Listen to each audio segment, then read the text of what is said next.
혹시 당신은 매일 아침 일어나서 스마트폰을 확인하는 것으로 하루를 시작하고 있지 않나요? 밤늦게까지 화면을 응시하며 시간을 보내고 끝없는 스크롤링에 빠져 있다가 문득 정신을 차리면 몇 시간이 지나 있는 경험을 해본 적이 있을 거예요. 이것은 단순한 시간 낭비가 아닙니다. 당신의 정신력과 집중력 그리고 삶의 주도권을 서서히 갉아먹는 현대판 아평과도 같은 존재거든요. 오늘 우리는 이 디지털 중독의 실체를 파헤쳐 보겠습니다. 현대 사회에서 디지털 기기 의존은 어떻게 우리를 지배하게 되었을까요? 이 문제를 이해하기 위해서는 먼저 우리 뇌가 어떻게 작동하는지 살펴봐야 해요. 스마트폰을 사용할 때마다 우리 뇌에서는 도파민이라는 신경 전달 물질이 분비됩니다. 이는 마치 작은 보상을 받는 것과 같은 효과를 만들어내죠. 새로운 알림, 좋아요, 댓글 하나하나가 우리에게 작은 쾌감을 선사하거든요. 그런데 여기서 문제가 시작됩니다. 이런 즉각적인 만족감에 익숙해진 뇌는 점점 더 강한 자극을 원하게 돼요. 마치 마약 중독자가 더 많은 양을 필요로 하는 것과 같은 원리죠. 결국 우리는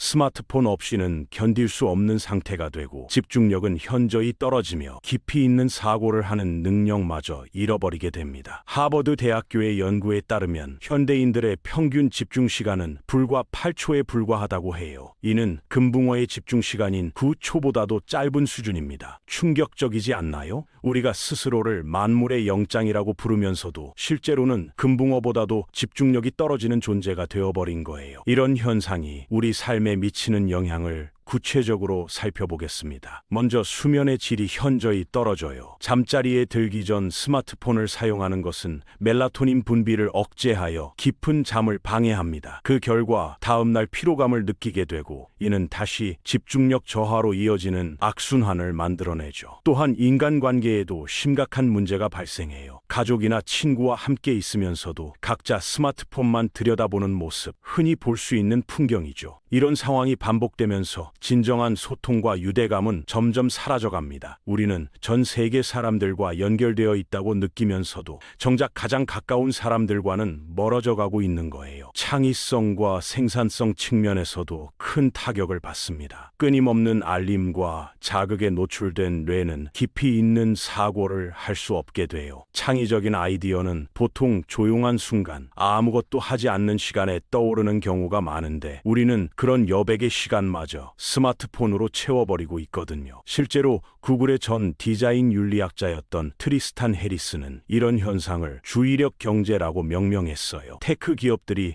우리의 주의력을 상품으로 만들어 판매하고 있다는 뜻이죠. 페이스북의 초기 투자자였던 촌 파커도 나중에 우리가 만든 것은 사회적 검증 피드백 루프를 이용한 중독 시스템이라고 고백했습니다. 넷플릭스의 CEO 리드 헤이스팅스는 우리의 가장 큰 경쟁자는 수면이라고 말한 적이 있어요. 이 말이 얼마나 무서운지 아시나요? 기업들이 우리의 기본적인 생리 욕구인 잠까지 빼앗으려 한다는 뜻이거든요. 이들은 행동 경제학과 신경과학의 최신 연구 결과를 활용해서 우리가 화면에서 눈을 떼지 못하도록 정교하게 설계된 시스템을 만들어냅니다. 그렇다면 고대 철학자들은 이런 문제에 대해 어떤 통찰을 제공했을까요? 고대 그리스의 철학자 아리스토텔레스는 절제의 중요성을 강조했어요. 그는 진정한 행복은 즉각적인 쾌락이 아니라 덕을 실천하는 삶에서 나온다고 말했습니다. 현대적으로 해석하면 스마트폰이 주는 즉각적인 만족감보다는 장기적인 목표를 향한 꾸준한 노력이 진정한 만족감을 가져다 준다는 의미죠. 불교의 창시자인 부처 역시 욕망의 통제에 대해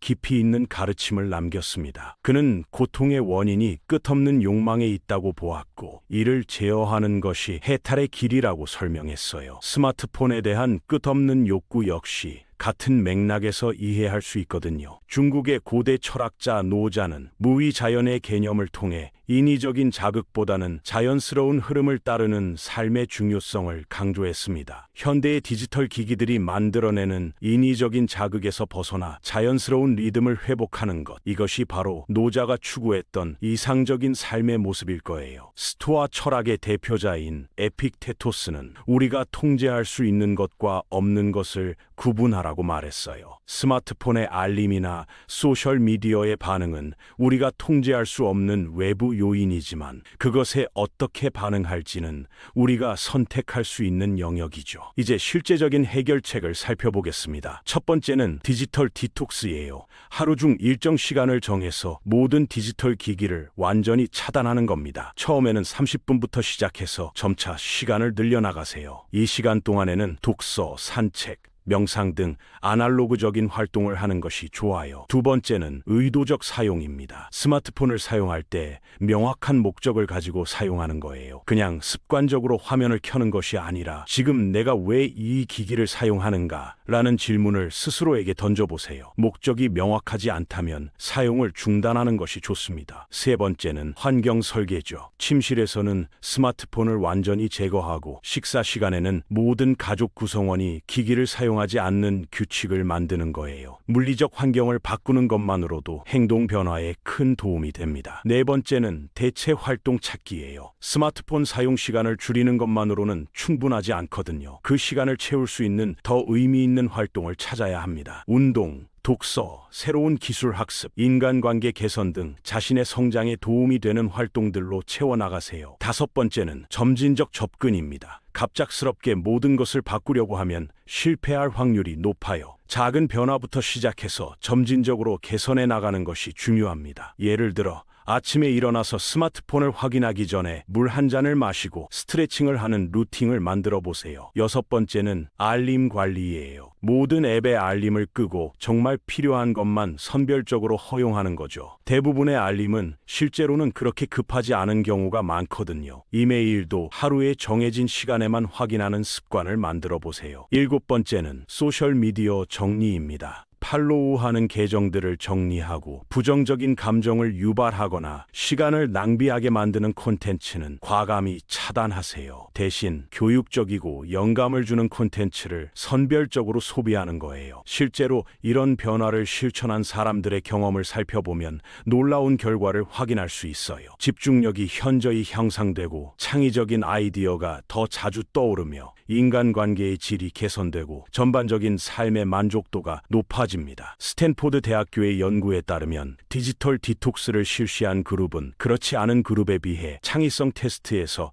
40% 더 높은 점수를 기록했다고 해요. 또한 스트레스 호르몬인 코르티솔 수치가 현저히 감소했으며 수면의 질도 크게 개선되었습니다. MIT의 연구팀이 진행한 장기간 추적 연구에서는 더욱 흥미로운 결과가 나타났어요. 디지털 기기 사용을 의도적으로 제한한 그룹은 6개월 후 문제 해결 능력이 25% 향상되었고 깊이 있는 사고를 요구하는 과제에서도 훨씬 우수한 성과를 보였습니다. 캘리포니아 대학교의 연구에서는 스마트폰을 다른 방에 두고 공부한 학생들이 그렇지 않은 학생들보다 학습 성과가 20% 더 높았다고 보고했어요. 심지어 스마트폰이 무음 모드였음에도 불구하고 말이죠. 이는 스마트폰의 존재 자체가 우리의 인지 능력에 부정적인 영향을 미친다는 것을 보여줍니다. 하지만 이런 변화는 하루아침에 이루어지지 않아요. 뇌의 신경 가소성을 고려할 때 새로운 습관이 완전히 자리 잡기까지는 평균 66일이 걸린다고 합니다. 따라서 인내심을 가지고 꾸준히 실천하는 것이 중요해요. 변화 과정에서 겪게 되는 어려움들도 미리 알아두면 도움이 됩니다. 처음에는 불안감이나 초조함을 느낄 수 있어요. 이는 도파민 수치가 급격히 떨어지면서 나타나는 자연스러운 현상입니다. 마치 금연을 시작할 때 느끼는 금단 증상과 비슷하다고 보면 돼요. 또한 사회적 압력도 고려해야 합니다. 주변 사람들이 여전히 디지털 기기에 의존하고 있는 상황에서 혼자만 다른 선택을 하는 것은 쉽지 않거든요. 하지만 이런 어려움을 극복했을 때 얻게 되는 자유로움과 성취감은 그 어떤 것과도 바꿀 수 없는 가치를 가져요. 실제로 디지털 디톡스를 성공적으로 실천한 사람들의 후기를 보면 공통적인 패턴이 있어요. 처음 일주일은 정말 힘들지만